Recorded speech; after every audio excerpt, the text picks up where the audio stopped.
Thank you for yielding, and thank you, Mr. Chairman, and the ranking members for convening this hearing.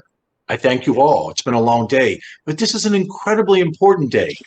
We have heard consistently during this hearing about alarming accounts of content policing, censorship, and even permanent deplatforming of individuals. I've also been concerned about the lack of transparency and consistency in Facebook's application of Facebook's own standards. As you mentioned, I'm a representative from Pennsylvania, and in my district, Facebook shut down the personal pages of Walt Tucholsky and Charlotte Schaefer, as well as the Adams County Republican Committee Facebook page that they administered in historic Gettysburg, Pennsylvania. And this all occurred without warning. Since the pages were taken down in December, these Pennsylvanians haven't received an acceptable answer from Facebook about why they were banned, nor have they been given the opportunity to appeal this decision. Mr. Zuckerberg, could you please explain how something like this could happen?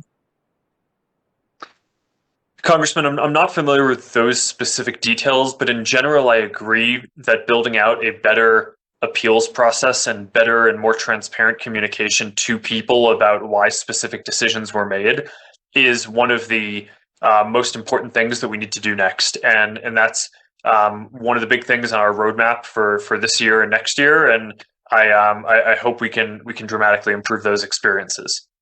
Mr. Zuckerberg, may I get from you a commitment that a more concise and transparent appeals process will be developed?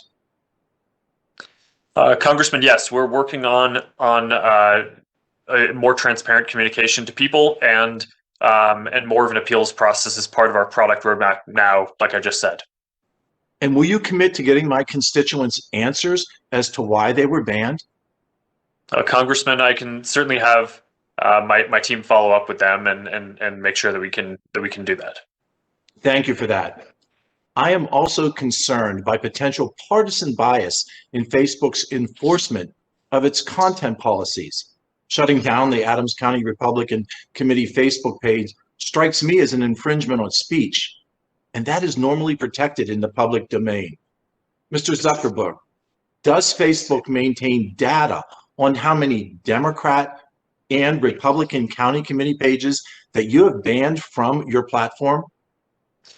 No, Congressman, we don't. We don't generally keep any data on whether the people who use our platform are Democrats or Republicans, so it's hard for us to. Then let me. And I know time is running short here, and it's a long day. But Mr. Zuckerberg, you say you have not maintained that data. Would you consider gathering such data to verify that there is no political bias in your enforcement algorithms?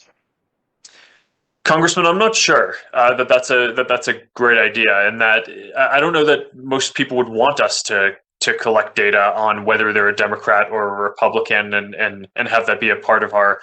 I think there's a huge disparity as I represent Pennsylvania, and I think that data would be appreciated if shared with us in a fair manner. My next question is to Mr. Dorsey. Does Twitter maintain data on the political affiliations of accounts that you block? No. Have you determined that any political bias is necessary for your enforcement? I'm not sure what you mean, but no. I think that these discussions today are so important. I think that you all recognize that the platforms that you represent have developed an incredible ability for Americans to connect and contact. But these free speech that we hold so dear to us must be maintained.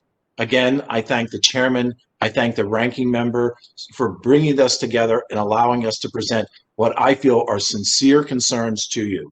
Thank you, Mr. Chairman, and I yield.